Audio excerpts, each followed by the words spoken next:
Walang Avanti at walang Atras. Ford Ranger Wild Track 2019. So ito yung unit natin ngayon. Automatic transmission 2.0 twin turbo. Ngayon ay check natin yung kahimtang. Ito yung kambyada natin. So naka push button na. Try nating paanda rin. So dito kita natin na nakailaw yung C manual. Ang gagawin natin, ibaba natin ang handbrake, tapos ikambyada natin sa drive. So ayan, naka-drive na tayo. Tapos dito tayo, tingnan natin yung nakailaw na D.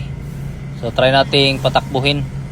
Napakan ko ng todo dito. Kita natin na tumaas lang yung RPM pero hindi gumalaw yung kilometrahe natin. So ibig sabihin ay hindi tumuyok-tuyok yung gulong. So try nating i-reverse naman. So ayan, naka-reverse na tayo. Try nating apakan ulit yung RPM. So kita natin na ganun pa rin siya.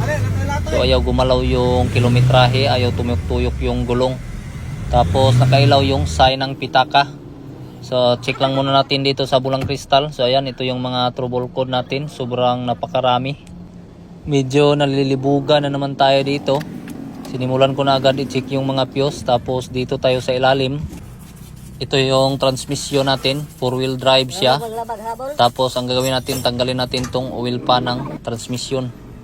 Sa mga gustong magka-idea ay tapusin nyo lang yung video. Madali lang naman tong sundan. Dahil sa wala namang drain plug yung oil pan natin, kaya ayan, hapit makaligo yung kahimtang ng mga kauban natin dito.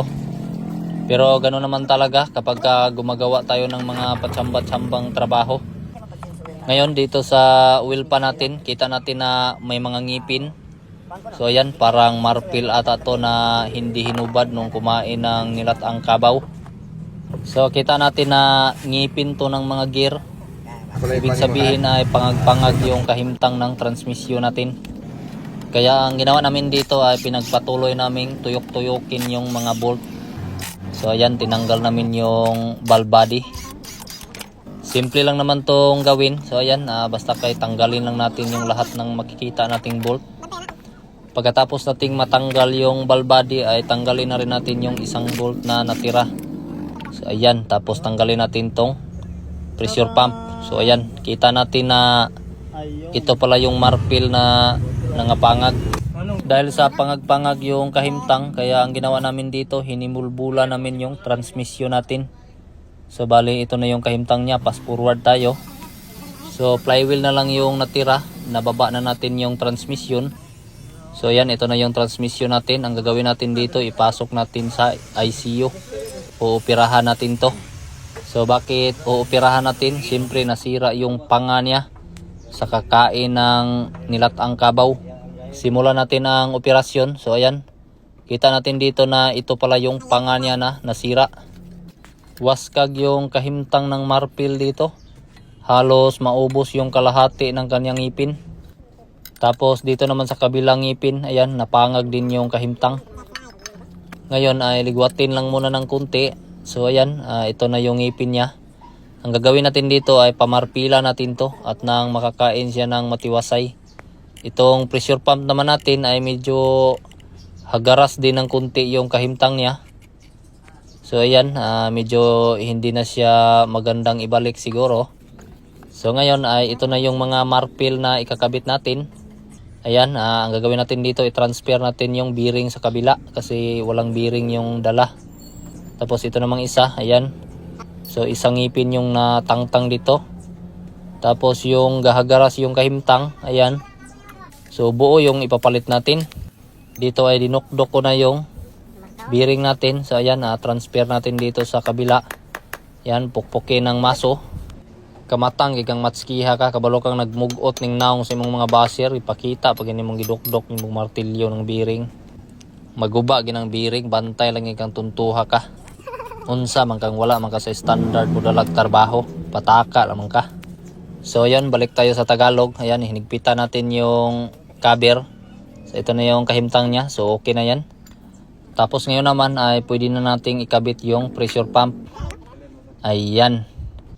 Sobrang napaka-basic lang naman. Tapos ibalik na rin natin tong valve body natin. Ayan, so paslak-paslak lang, tapos lagyan ng gasket, tapos takloban na rin. Dito tayo sa converter. So ayan, tinuslok-tuslok ko lang dito sa kanyang tunggoy-tunggoy, tapos ikot-ikutin hanggang sa lumagapak. Boom.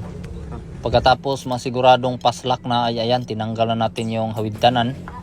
Tapos inaswat-aswat na ng mga kasama natin. Ilang mo kabuk niya gawid? Tulo? Og karon among gidayungan ng transmission sa bugat magugkaayo. Kulang magutag gamit ani, wala tay transmission jack. Pero sige lang, okay ra kay daghan man punta. Kaya man po nato ning aswat-aswaton. Siya rog di mataod ng unom ka sira niko ng gaaswat. O dara gigamitan daya na mo og transmission jack mo na mong transmission jack dire. Pass forward tayo, so kunti na lang yung kulang, malapit nang maikabit lahat. Matskay, pasok.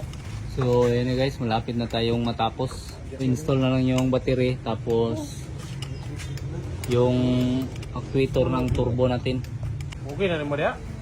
Aw, lagi ba? Okay naman gud kaha. So syempre hindi na to kalimtan ng ato ang ITF. Ayan. Syempre pagkatapos nating malagyan ng ITF ay dito na tayo. So ayan, ginamitan natin ng booster to kasi nalubat na yung battery natin, matagal kasi siyang umandar. Ayan, tingnan natin dito. Okay na sana yung transmission, kaso ang problema ayaw namang umandar. Handos ra gapoy kapaing na nato ani bay. Yun. Aw, lagi ba? Mandarin. Kita natin na nawala na yung check engine dito. Try natin yung RPM. So okay naman, malakas naman yung RPM natin. Tapos dito tayo, tingnan natin sa bulang kristal. Kita natin na wala na siyang trouble code. Kaya ginamitan na natin agad ng Avanti na nakauna yung likuran. So ayan, hindi na siya tulad ng dati na kailangan pang itulak para lang tumuyok-tuyok yung gulong. Kaya ayan, samahan nyo ako. Test drive tayo. Naku, Dagat ko kay. saya nga to eh. Di siya umabot ng 140 kasi may tumawid na tao.